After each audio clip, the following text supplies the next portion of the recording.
Hello, mummy hunters? Grave robbers? Archaeologists? What are we in this game?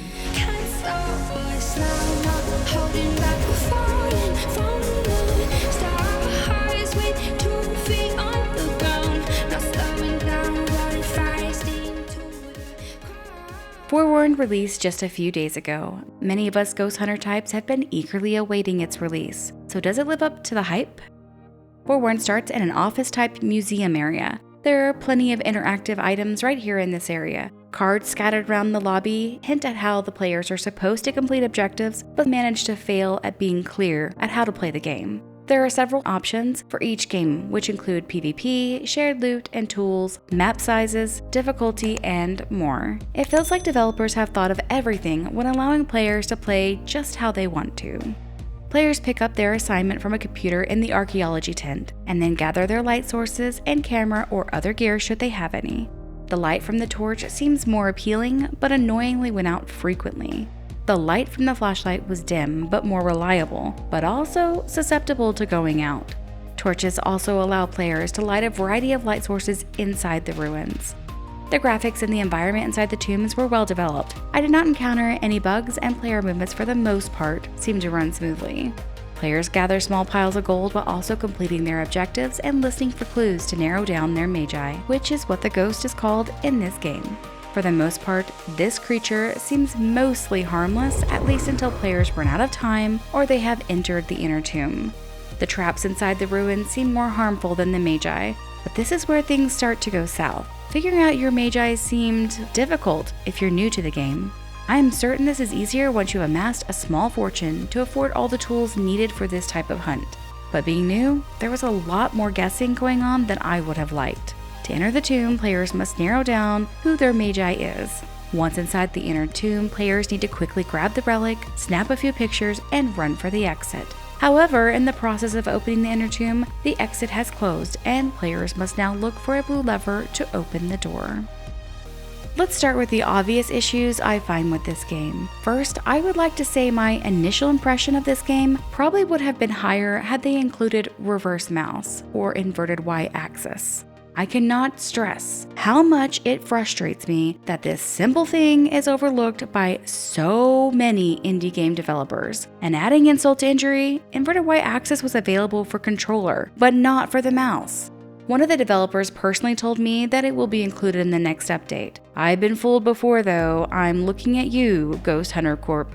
My next issue with this game is that it feels like you need to start somewhere in the middle to actually be able to play. The tools provided to players are limited, and it takes a lot of time and effort to get gold to purchase what you need. Because of this, it makes the first several hunts feel more confusing and like a guessing game. I would assume that for most players, it will feel better after they have played a few hours and managed to gather some money. But since players can grab gold, complete objectives, and leave without ever going into the inner tomb, it also feels like there might be just a little bit of a grind. Because of how each map is made, it gives players the feeling of monotony. Each map is unique and never the same, but because each map looks the same, it leads players to feel like they've seen it all. For example, in Phasmophobia, you might feel like Edgefield, Ridgeview, and Tanglewood all look very similar, because they do. But then the game adds in the prison, or the high school, or the asylum, or the farmhouses, or even Willow Street. But because every location is a tomb or a ruins, they all look the same with just a different layout. It makes the game feel like it's lacking in content, even though truly it's not.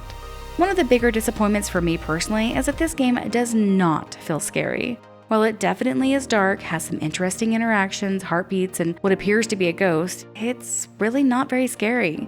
There are no real jump scares, no real sounds or movements that feel spooky or terrifying enough that I would deem this game truly scary. I think it is safe to say the scary is safely tucked away in Phasmophobia.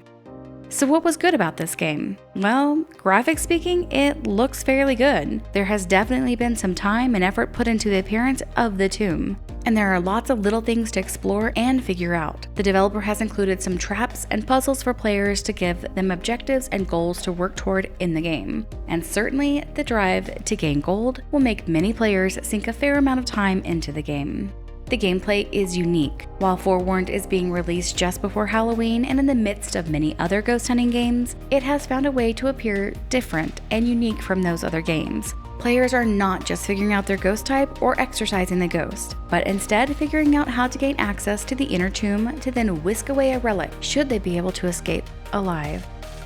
Despite the amount of gold required to purchase items in this game, one thing I did like was how gear is managed. Players do not lose their items when they die, and what's more, as you progress, level up, and gain more gold, you can purchase better versions of each of your items. For example, after a few levels, I was able to purchase a better, brighter flashlight, and a few more levels after that, I was able to purchase an even better and brighter flashlight than that one. This means players are always progressing with their gear, and there is a real benefit to gaining gold and leveling your character.